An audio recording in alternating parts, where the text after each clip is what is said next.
은혜 충만하시기를 축복합니다. 자, 코로나19가 다시 확산되어서 대면 예배는 오늘까지 드리고 앞으로 25일까지 내일부터 25일까지는 비대면으로 예배를 드립니다. 우리 또 현장에서 예배하시는 성도님들 또 가정에서도 2주간은 또 온라인으로 영상으로 예배하시고 또 믿음 생활 또 약해지지 않도록 또 늘 충만한 신앙생활 될 수 있도록 늘 은혜가 넘치시기를 축복합니다. 자, 윌리엄 제임스 하버드 교수님은 인간의 삶의 태도를 바꿈으로 인생을 바꿀 수 있다. 사람은 태도를 바꿈으로 인생을 바꿀 수 있다. 이런 말씀을 해주셨습니다. 인간학의 이제 권위자이신 분이신데, 자, 사람마다 그 어려움을 감당하는 삶의 자세, 태도가 있습니다. 오늘 그 말씀 제목이 어려움을 감당하는 자세인데, 어떤 분들은 이제 어려움이 오면은 생각을 많이 하십니다. 고민을 많이 하고, 생각하고 또 생각하고, 심사숙고형, 약간 묵상형, 이런 그 자세, 태도가 있으시고, 또 어떤 분들은 일단은 몸으로 부딪히는 거예요. 행동으로 나오시는 약간 행동파 이런 스타일이 있으시고, 또 어떤 분들은 계산을 하세요. 항상 뭐든지 계산. 그래서 어떤 이게 비용이 얼마나 드는지, 손해가 얼마나 들지, 얼마 비용이 들지 이런 걸 되게 잘 하시는 거예요. 계산을 잘 하시는 계산 스타일, 계산파. 또 어떤 분들은 어려움이 생기고 문제가 생기면 도울 사람을 찾아요. 늘 이렇게 사람 관계에서 인원을 잘 동원하세요. 인원을 동원하는 그런 스타일도 있고. 자, 여러 가지가 있으시겠죠. 자, 그러면 우리 나름대로의 스타일대로 또 모습대로 이 어려움들을 감당하는데, 하나님 백성들은 어떤 이런 어려움과 재앙을 만나는 그 현장에서 우리가 어떤 자세를 가져야 될 것인가, 이런 말씀을 오늘 살펴보고자 합니다. 자, 오늘 본문은 다윗 시대에 전염병으로 그 나라가 어려울 때 다윗이 이 전염병의 재앙을 감당하는 모습이 나온 본문입니다. 물론 다윗 시대 그 옛날의 그 전염병 상황하고 지금하고 똑같진 않지만, 그래도 지금 코로나가 갑자기 또 재확산돼 가지고 어려움이 예상되는 이때에 또 전염병과 관련된 그런 메시지, 이런 것들을 한번 살펴보면 좋겠다 싶어서 말씀을 찾고 다 준비를 했습니다. 확실히 전에는 그 눈에 들어오지 않았거든요. 전염병이 이렇게 있었고 그때 어떻게 대처를 했고 이런 게 눈에 들어오지 않았는데, 확실히 코로나19 시대에 우리가 살고 있기 때문에 이런 본문의 내용이 되게 또 마음에 와닿기도 하고 우리에게 필요한 어떤 메시지, 말씀을 주는 것 같습니다. 오늘 말씀을 통해서 그 옛날에 그 다윗 시대에 그 전염병의 어려움을 감당했던 이런 삶의 자세를 우리가 살펴보고, 그 속에 나타났던 하나님의 은혜를 살펴보고, 오늘 우리에게도 동일한 은혜가 있기를 기대하고 소망하고 같은 그런 자세를 또 교훈으로 삼는 그런 복된 시간 되시기를 축복합니다. 자, 그러면 어려움을 감당하는 자세, 원래는 전염병을 감당하는 자세, 이렇게 제목을 정했는데 굳이 제목에 전염병을 넣어야 되느냐 이래가지고 어려움으로 바꿨습니다. 자, 어려움, 전염병을 감당하는 자세, 어떤 것이 우리에게 주는 교훈입니까? 첫 번째로 하나님의 자비하심을 구하는 것입니다. 하나님의 자비하심을 구하라. 자, 오늘 읽은 본문 사무엘하 24장은 다윗의 범죄로 시작합니다. 사실은 다윗이 그 나라가 안정이 되고 굉장히 성장했어요. 다윗이 좀 교만한 마음이 들었던 것 같아요. 그래가지고 인구조사의 명령을 내립니다. 인구조사 할 수도 있지 않을까 생각할 수도 있을 것 같아요. 그런데 인구조사가 이게 만만치가 않습니다. 그 옛날에 한 10년 전인가요? 20년 전인가요? 그 주민등록증 새로 바꾼 적 있잖아요. 그게 상당 기간 했거든요. 이 발달된 시대에도 사람 그 등록을 다시 하는 게 만만치 않은 거예요. 굉장히 어떤 행정력, 여러 가지 사람 동원돼야 되고 또 많은 에너지, 시간이 필요하잖아요. 그 옛날에는 더 이게 힘든 작업이에요. 우리가 잘 아는 대로 예수님의 어머니 마리아가 만삭인 몸으로 베들레헴에 오게 된 것은 그 호적 등록하러 온 거거든요. 로마 황제가 로마 제국 아래에 있는 모든 사람들의 인구 조사를 하려고, 호적을 조사하려고 명령을 내려서 다 사람들이 그 명령을 받들어야 되기 때문에 몸이 만삭이라도 따라야 되거든요. 그래서 그 베들레헴까지 가고 거기서 이제 예수님을 또 발구 위에 낳는 이런 그 신약 성경의 내용도 있습니다. 자, 이런 것이기 때문에 여기 보면은 그 24장 시작할 때 충성스러운 부하가 말려요. 왕이여, 이것은 지금 꼭 할 필요가 없는 것입니다. 백성들도 힘들고 관리들도 힘들고, 그리고 무엇보다도 우리 이 이스라엘이 이렇게 부강하고 전쟁에서 승승장구한 것은 군사력에 의해서 한 것이 아니고 하나님께서 역사하셔서 승리하게 하셨는데, 어찌하여 왕은 이 군사의 힘을, 인구 조사를 하는 건 20세 이상 남자 군인 숫자를 파악하는 거거든요. 굳이 이런 것을 하시려고 하십니까? 하나님이 기뻐하시지 않습니다. 자, 그런데 다윗 왕이 이 조언을 받아들이지 않고 왕이 명령하면 따라야지, 두말하지 말고 실행하라 해가지고 인구조사를 실행해요.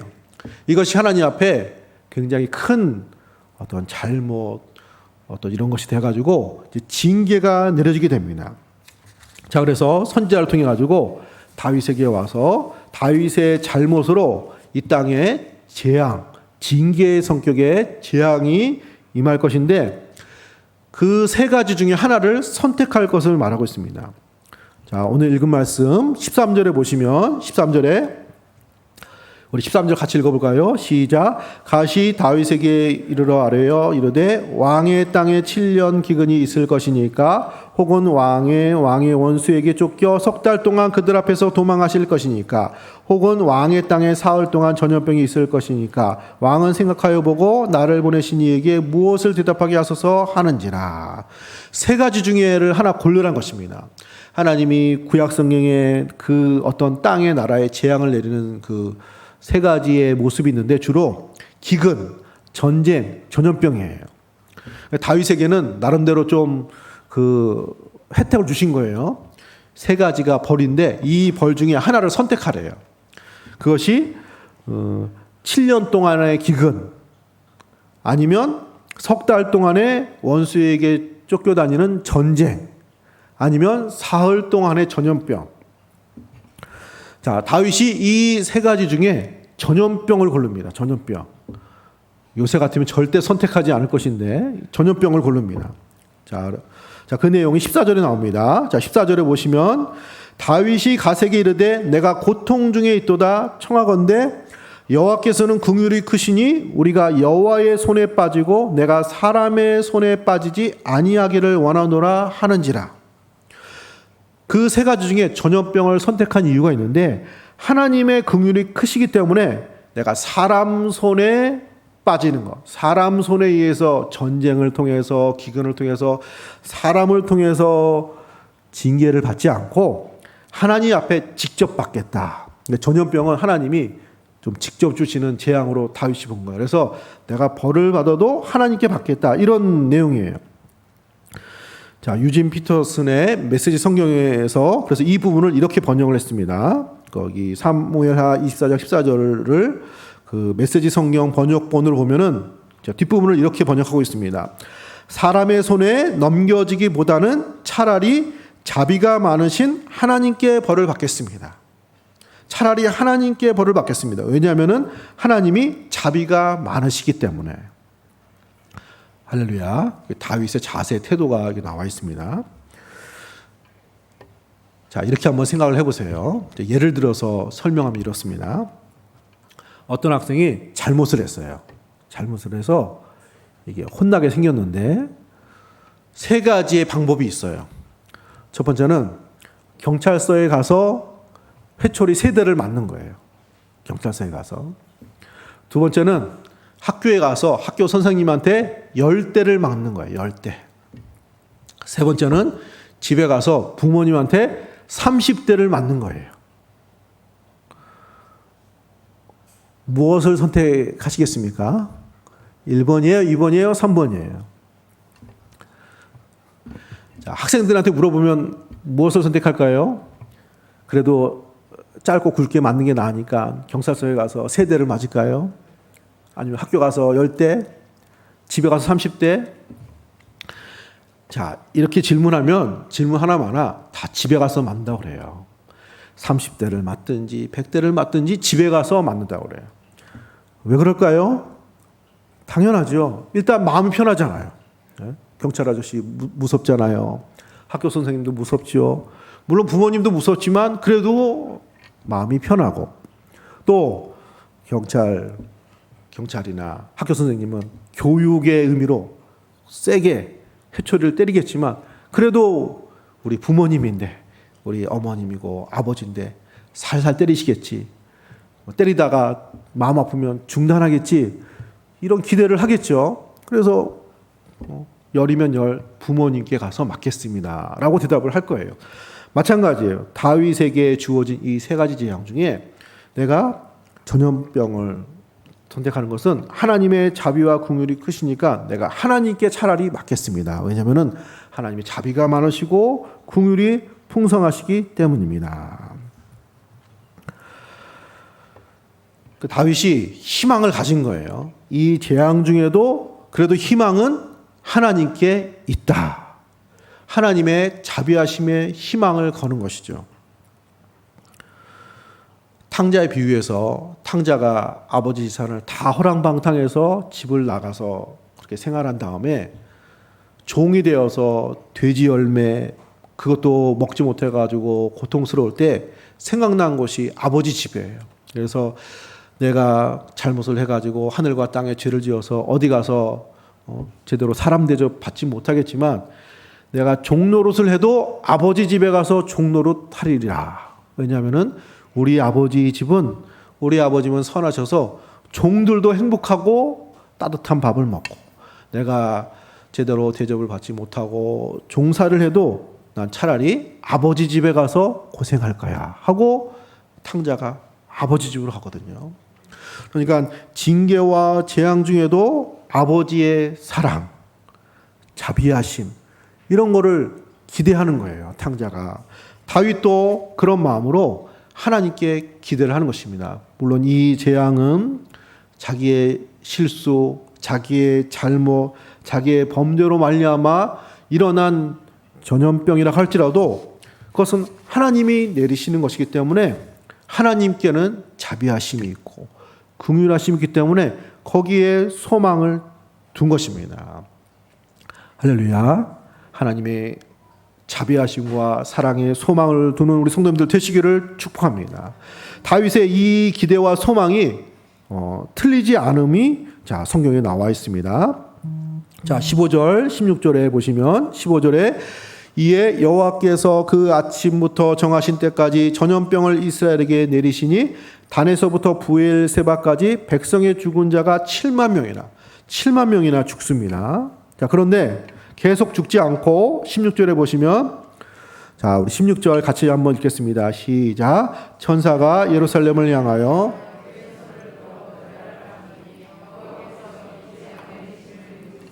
백성을 멸하는 천사에게 이르시되 족하다 이제는 내 손을 거두라 하시니 여호와의 사자가 여보스 사람 아리우나의 타작마당 곁에 있는지라.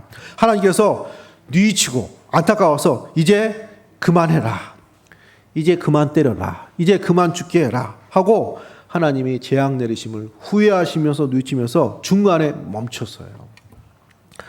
어떻게 보면 다윗의 작전이 통한 거죠. 다윗의 소망이 틀리지 않은 것입니다. 오늘 현재 세계적으로 코로나19 전염병이 확산되고 있습니다. 다윗 시대처럼 다윗의 범죄로, 사람의 범죄로 일어나는 이런 전염병의 성격은 아니라고 할 수 있습니다. 지금 코로나19의 이 전염병이.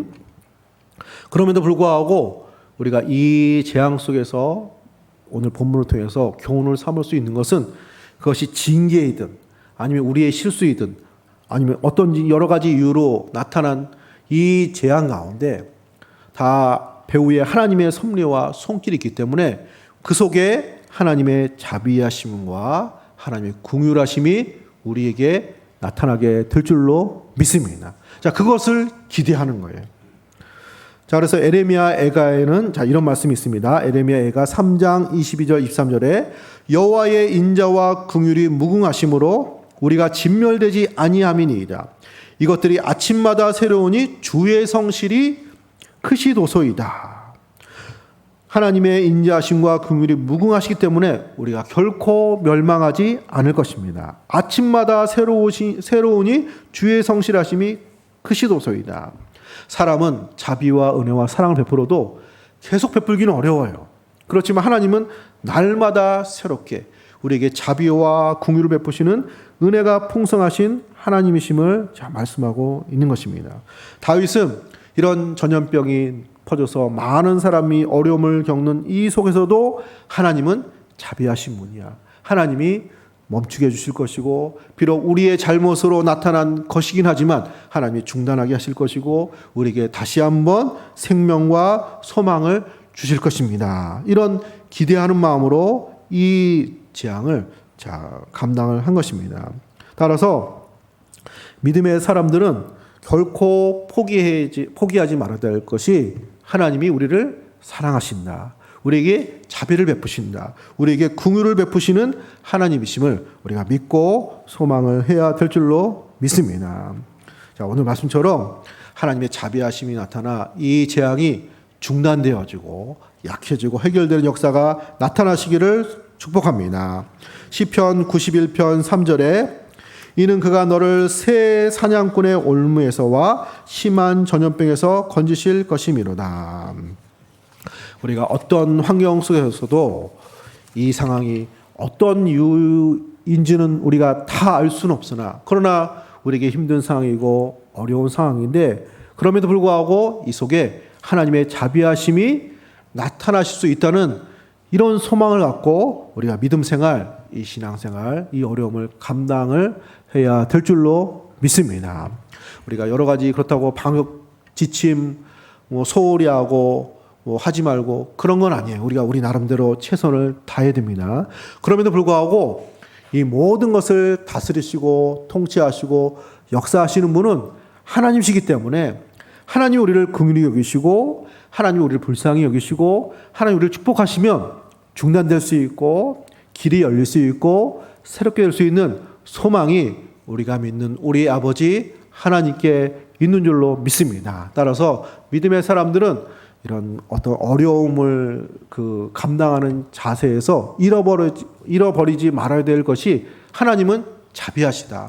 하나님의 자비하신 그 사랑과 은혜와 성품이 우리 삶 가운데 언제든지 더 풍성하게 나타날 것을 기대하고 소망하는 믿음으로 이 모든 것을 감당하는 우리 성도님들 되시기를 축복합니다. 자, 두 번째로 오늘 본문을 통해서 어려움을 감당하는 우리의 삶의 자세의 교훈은 무엇입니까? 두 번째로 기도를 통해서 해결하라. 기도를 통해서 해결을 하는 것입니다. 하이슬루프 박사님이란 분이 영국 의학협회에서 이런 발표를 했습니다.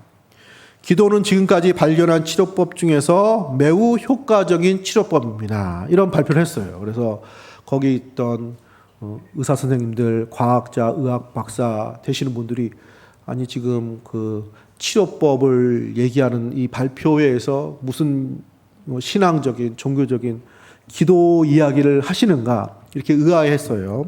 자, 그때 이분이 그 설명을 했습니다. 제가 기도는 지금까지 발견한 치료법 중에서 매우 효과적인 것을 제가 발견했습니다.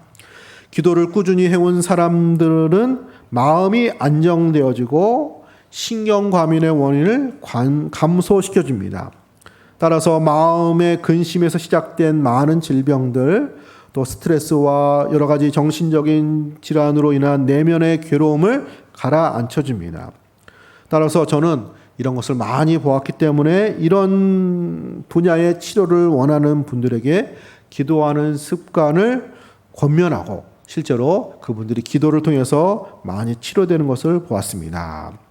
또 저는 아이들에게 매일 하나님과 교제하라고 가르치는 것을 육체적으로나 정신적으로 매우 중요하다고 가르치고 있고, 또 제가 볼 때 이런 기도의 습관은 다른 어떤 치료 해결법들보다 위기의 상황을 잘 극복하는 힘이 있음을 발견을 했습니다. 자, 이렇게 이분이 실제로 발표를 하신 거예요.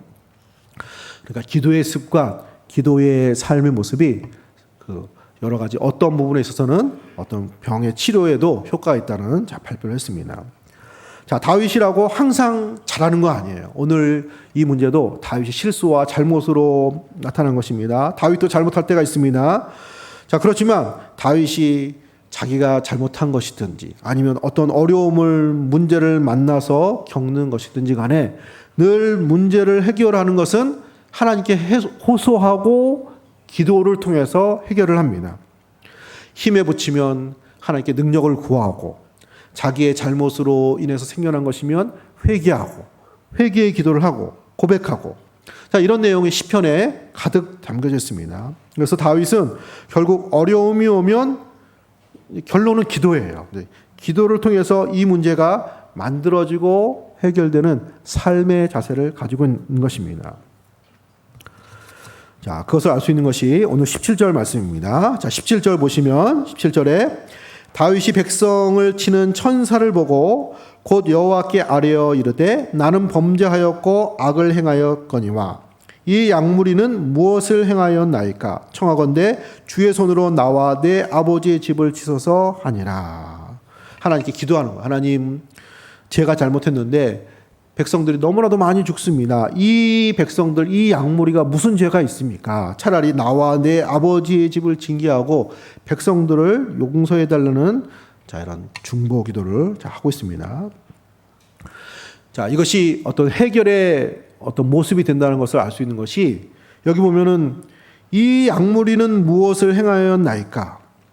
백성들을 지금 양무리라고 하잖아요. 이스라엘의 왕은 백성들의 목자예요. 백성들을 돌보고 양육하고 이방 나라의 왕들하고 좀 다른 그런 왕이거든요. 하나님이 세우신. 자, 그런데 어느덧 그 나라가 크고 성장하고 힘이 강해지면서 다른 나라, 이방 나라의 왕들처럼 이 생각이 바뀐 거예요. 백성들이 아니라 숫자로 보이는 거예요. 군인들, 군사력, 어떤 통계, 그런 그 권력, 이렇게 보이기 시작한 거예요. 그런데 기도하면서 이제 그 생각이 고쳐지게 된 거예요. 전에는 숫자로 보이고 이렇게 보였던 그 백성들이 이제 한 사람 한 사람 소중히 여겨지고 한 사람 한 사람 양떼들로 보이기 시작하면서 하나님 앞에 또 간절히 다윗이 기도하는 모습을 볼 수가 있습니다. 자, 그래서 기도를 통해서 우리의 생각이 정리가 되고 올바로 생각하게 되어지고 해결책도 만들어지고 또 이런 은혜가 있게 되는 것이죠. 구약학자 월터 브루그만은 기도에 대해서 이렇게 이야기를 했습니다. 기도는 종교의 선전도 아니요 마술도 아닙니다. 재앙 가운데 기도하는 것은 하나님이 그 기도를 들으실 것을 신뢰하는 것이고 기도를 통하여 재앙은 원래 자기 자리를 잡게 됩니다. 기도를 통해서 재앙은 원래 자기 자리를 잡게 됩니다. 자, 재앙이 오면, 큰 어려움이 오면 재앙같이 이게 제일 커요. 그래서 마치 신처럼 군림합니다. 그래서 이 어려움에 도움이 되면 무슨 짓이든지 해요, 사람이. 그게 잘못이라고도 해도 하는 거예요. 만약 이 재앙을 해결하기 위해서 몇 사람 죽어야 된다 그러면 죽어야 된다 이렇게 하는 거예요. 법을 위반하고 좀 도덕적으로 문제가 돼도 이 어려움을 해결할 수만 있으면 하는 쪽으로 가는 거예요. 이 재앙을 해결할 수만 있으면 또 신앙도 저버릴 수 있고 재앙이 굉장히 커지는 거예요. 물론 만만치 않죠. 자, 그렇지만 다윗은 기도를 통해서 이 전염병 재앙이 제일 큰 문제가 아님을 발견하게 된 거예요. 진짜 문제는 자기한테 있는 것을 깨달은 거예요. 진짜 전에는 자기 부하가 이렇게 하면 안 됩니다. 인구조사 괜히 백성들 고생시키는 겁니다. 왕이 할 일도 아니고 하나님이 기뻐하시는 일 아닙니다. 전혀 그 얘기를 들리지 않았던 다윗이었는데 기도하면서 이제 깨달은 거예요. 하나님, 제가 잘못했습니다. 잘못 생각했습니다. 하나님을 의지해야 되는데 내가 군사력을 의지하려고 했고 이 부하의 충성스러운 충언을 듣지 않고, 이게 문제의 실체가 보이기 시작한 거예요. 그래서 전염병이 온 거고 재앙이 온 거고, 중요한 걸 이걸 고치는 거죠. 자, 심리학자 어니 젤린스키라는 사람은 근심과 걱정거리를 연구해서 발표를 했는데 거기 이렇게 나와 있습니다. 걱정거리의 40%는 절대 일어나지 않는 일이고, 30%는 이미 일어난 일이고, 22%는 안 해도 될 사소한 일이고, 4%는 어찌할 수 없는 불가항력적인 일이고, 4% 정도가 우리가 바꿀 수 있는 일이다라고 조사를 했습니다. 그러니까 사람들이 이 걱정과 근심하는 이 내용이 사실 되게 그거 실체보다도 더 크게 심각하게 고민하고 걱정한다는 그런 조사를 한 것입니다. 자, 이런 것을 해결하는 것은 기도 생활을 하는 것입니다. 할렐루야. 자, 전염병이 확산되는 이 어려움을 감당하는 우리의 삶의 자세도 기도가 필요한 것입니다. 교회와 성도는 이런 어려운 때에 기도를 해야 합니다. 기도 가운데 하나님이 힘을 더해 주실 것이고, 동시에 기도를 통해서 우리가 잘못 생각하는 부분이 있을 수 있어요. 크게 생각해야 될 부분, 작게 생각해야 될 부분, 이런 것들이 자리가 잡고 정리가 되도록 하나님이 역사를 하실 것입니다. 하나님이 다윗의 기도 가운데 그의 잘못된 생각과 이 모습을 고쳐주시면서 결국 이 문제를 해결해 주신 것처럼, 우리가 기도 가운데 하나님께서 피할 길을 열어주시고 해결할 길을 열어주시고 또 온전한 이런 또 치유 역사, 회복의 역사, 응답의 역사 베풀어 주실 줄로 믿습니다. 어쩌면 이 코로나로 인해서 우리가 기도하면서 좀 생각을 많이 좀 고치고 바꿔야 될 것들이 있는지 몰라요. 물론 이것이 하나님의 뜻이다 단정하기는 어렵지만, 그전에는 이 지구상에 있는 걸 다 같이 쓰는 거를 몰랐잖아요. 공기도 같이 쓰고 땅도 같이 쓰고, 나만 잘해서 되는 것이 아니라 다 같이 잘해야 되고 협조해야 되고, 이게 혼자 사는 세상이 아니라는 거를 이론적으로는 알지만 막상 그렇게 생각 안 하고 살았거든요. 근데 지금은 그렇게 안 하면 안 되잖아요. 그러니까 너무나 자기중심적이고 이기적이고, 하나님 백성인 사람들도 그렇고 또 하나님 믿지 않는 사람들이든지 하나님을 믿는 사람들인지 간에 그런 의식이, 너무 그런 의식이 없이 너무 개인주의잖아요, 사실 세대가. 그러니까 개인주의, 이기적인, 자기중심적인 이런 생각과 사상과 삶의 모습이 계속 이런 과학과 기술이 발전하면서 계속 그냥 중단하지 않는 열차처럼 계속 지금 달리다가 이런 일이 생겼잖아요. 그러니까 이 문제를 해결을 해야 되죠. 코로나19를 해결하지만, 우리가 하나님을 믿는 사람으로서 다 이유 없이 생긴 것은 아니다. 하나님의 섭리 가운데 이런 것이 나타났기 때문에 기도하면서 우리가 고쳐야 될 것이 무엇인지, 어디서부터 잘못되었는지, 물론 과학적으로 이게 바이러스가 어디서 시작되었고 치료금 뭐고 이런 것도 우리가 고민하고 해결하고 역량을 쏟아부어야 되지만은, 우리가 하나님의 사람들로서 삶의 자세를 한번 봐야 돼요. 무엇이 문제였을까? 너무 환경을 가볍게 여긴 것이 아닐까? 너무 이렇게 오염되는 것을 방치한 건 아닐까? 너무 우리들의 생활을 그냥 주어진 자유가 많다고 해서 너무 함부로 이렇게 한 것은 아닐까?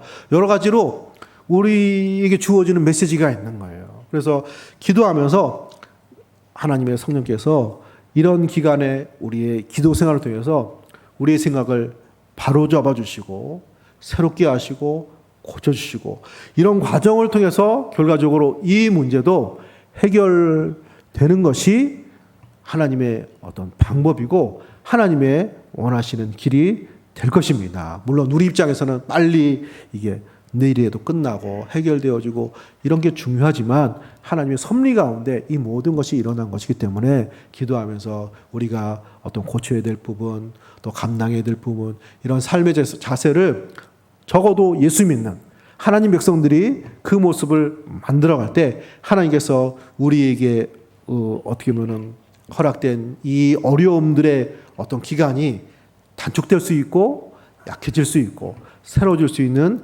은혜가 나타나게 될 줄로 믿습니다. 하나님은 이 다윗의 회개하는 마음과 이 기도를 들어주시고 응답해 주시고 결국 이 전염병이 멈추게 하시고 해결되게 하셨습니다. 이런 은혜로 이런 자세로 어려움들을 또 어려운 시절을 감당하시는 우리 성도님들 되시기를 예수님의 이름으로 축복합니다. 자, 마지막 세 번째로 어려움을 감당하는 삶의 자세는 어떤 모습이 되어야 하겠습니까? 세 번째로 예배의 삶을 만드는 것입니다. 예배의 삶을 만들라. 다윗이 전염병 속에서 취한 행동 세 번째가 이 전염병이 계속 진행되는 가운데 예배의 단을 쌓은 것입니다. 하나님이 또 이것을 말씀하셨습니다. 오늘 읽은 말씀 사무엘하 24장 18절 보시기 바랍니다. 18절입니다. 이날에 갓이 다윗에게 이르러 그에게 아뢰되 올라가서 여부수 사람 아리우나의 타작마당에서 여호와를 위하여 제단을 쌓으소서 하매 하나님이 당신의 기도를 들으셨습니다. 하나님이 응답해 주실 것입니다. 자, 그러면서 제단을 쌓으래요. 예배를 드리라는 것입니다. 그래서 19절에 다윗이 여호와께서 명령하신 바 갓의 말대로 올라가니라. 하나님이 지정한 장소에 올라가서 예배를 드리게 됩니다. 하나님은 다윗의 기도에 응답하시고 그 응답에 그 전염병을 멈추게 하는 그 응답의 마무리로 하나님의 제단을 쌓을 것, 예배할 것을 말씀하셨습니다. 자, 그리고 그 장소까지 구체적으로 지시하셨는데 그 장소가 아리우나의 타작마당입니다. 아리우나. 자, 그 아리우나는 여부수 사람 아리우나. 가나안 원주민이에요. 이스라엘이 가나안 땅을 정복할 때 정복당했던 그 가나안 원주민 중에 생존했던 사람들 중에 한 사람입니다. 그러니까 힘이 없죠. 다윗 입장에서 볼 때는 진짜 눈에 보이지 않는 사람이죠. 자, 그러니까 이 여부수 사람이 다윗이 와서 예배 드린다고 하니까 땅을 주겠대요. 이 땅을 왕에서 받으시고 왕이 원하시는 대로 다 하세요. 그때 다윗이 어떻게 하냐면은 내가 그렇게 하지 않고 이 땅을 정상적으로 값을 주고 사서 하나님께 예배를 드리겠다 하고 그 땅을 사서 거기서 정성스럽게 예배를 드립니다. 그리고 그 예배를 드림으로 전염병이 멈추고 다윗의 기도가 응답이 되어집니다. 자, 25절의 말씀입니다. 25절. 자, 같이 한번 읽어보겠습니다. 시작. 그곳에서 여호와를 위하여 제단을 쌓고 번제와 화목제를 드렸더니 이에 여호와께서 그 땅을 위한 기도를 들으심에 이스라엘에게 내리는 재앙을 그쳤더라. 재앙이 그쳐졌어요. 번제단에 제사를 드림으로, 예배를 드림으로. 자, 다윗의 교만과 잘못으로 시작된 이 전염병의 재앙이 다윗의 회개와 기도를 만들었고 결국은 하나님께 예배와 감사를 통해서 이 재앙이 마무리가 되었습니다. 그래서 하나님의 자비하심과 은혜 역사가 이런 모습으로 나타나게 하셨습니다. 자, 또 하나님의 또 섭리가 있어서인지 이 장소가 나중에 예루살렘 성전, 솔로몬 성전이 세워지는 자리가 됩니다. 그래서 다윗의 아들 솔로몬이 이 아리우나 타작마당에 성전을 세워요.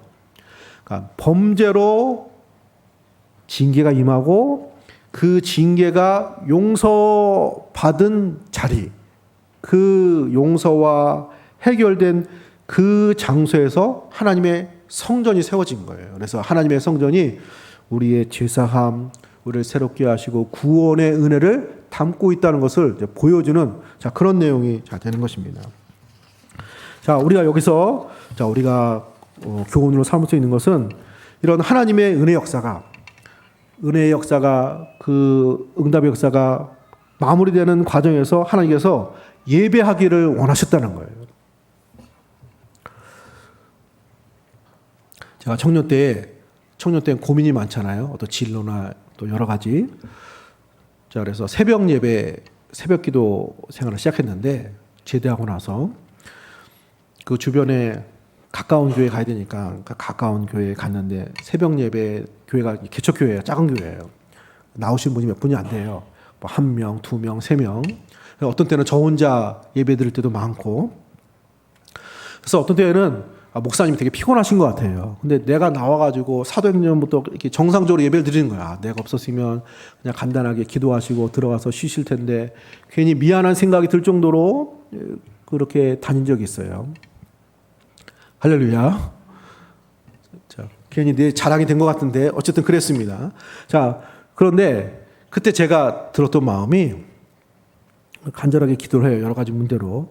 그런데 하나님이 기도하고 기도 응답을 해주시는 이것보다는 내가 여기 나와서 기도하고 예배하는 이거 자체를 더 관심을 가지신다는 그런 마음이 들었어요.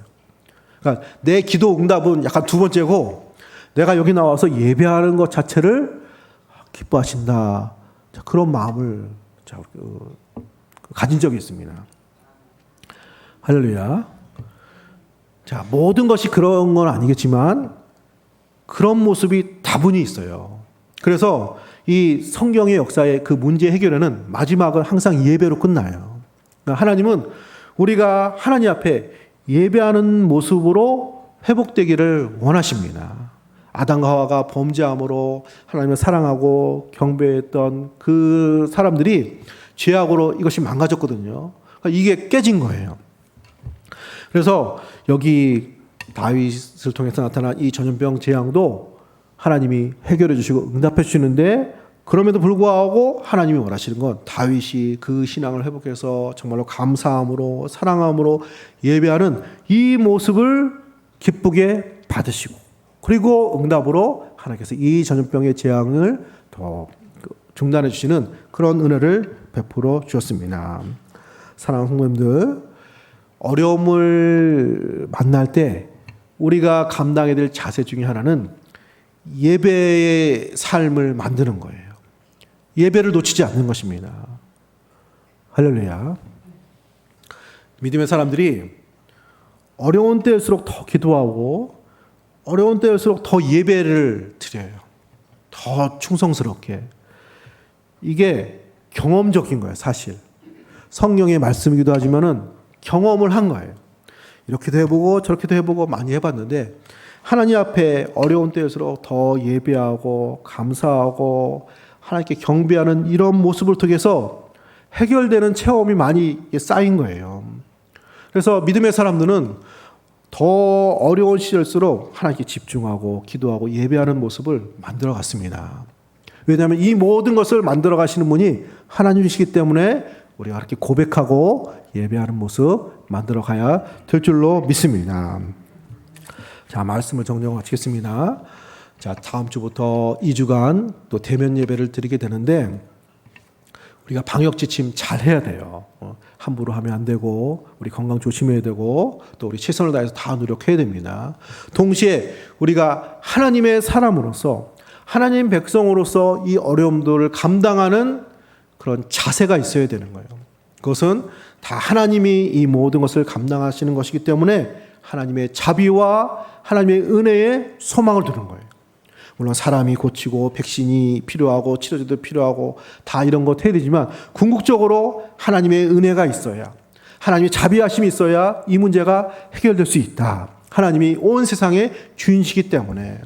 두 번째로, 하나님은 우리의 기도의 응답으로 이 문제가 해결되게 하신다. 믿지 않는 사람들은 그렇게 믿지 않겠지만, 이 모든 것을 주장하시는 분이 하나님이시기 때문에 이런 때일수록 더 기도하고 간구해서 하나님의 응답으로 이 문제가 궁극적으로 해결될 수 있는 줄로 믿습니다. 세 번째로, 예배의 모습을 만드는 거예요. 하나님께서 우리에게 원하시는 것은 우리가 정말 신실하게 하나님을 경배하며 하나님의 뜻으로 삶을 만들어가는 신앙인이 되는 것이 하나님께서 우리에게 원하시는 바이기 때문에, 막 학생들, 여러분들 자녀들 막 혼내다가도 막 공부 열심히 하고 마음에 들게 하면은 혼낼 것도 안 혼내잖아요.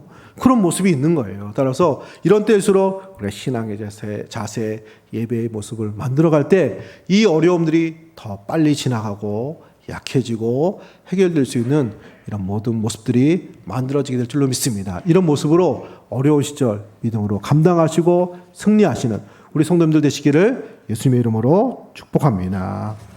자, 기도하겠습니다. 하나님, 은혜 주심으로 감사드립니다.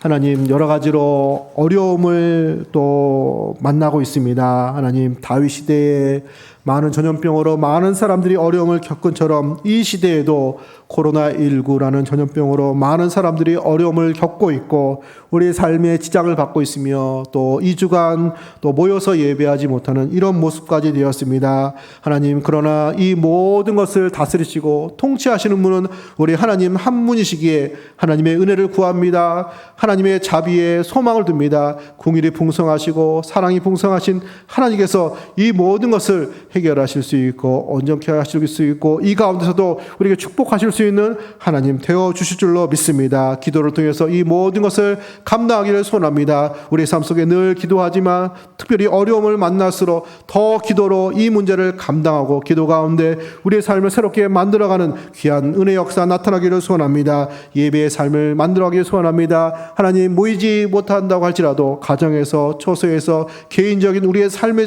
자리에서 하나님을 경배하며 하나님께 영광 돌리며 하나님을 사랑하며 섬기며 믿음의 삶을 만들어간, 그래서 오히려 이런 어려운 시절들을 통해서 우리의 예배 생활이 더 깊어지고 더 충만해지고 남다른 은혜로 이 삶을 감당하는 귀한 역사 나타나게 하여 주옵소서. 하나님, 우리들의 성도님들의 모든 삶을 하나님 붙들어 주시고 건강 붙들어 주시고 모든 삶의 여정에서 어려움이 없도록 하나님의 은혜와 풍성한 역사 나타나게 하여 주옵소서. 감사드리며 거룩하신 예수님의 이름으로 감사 기도 드립니다.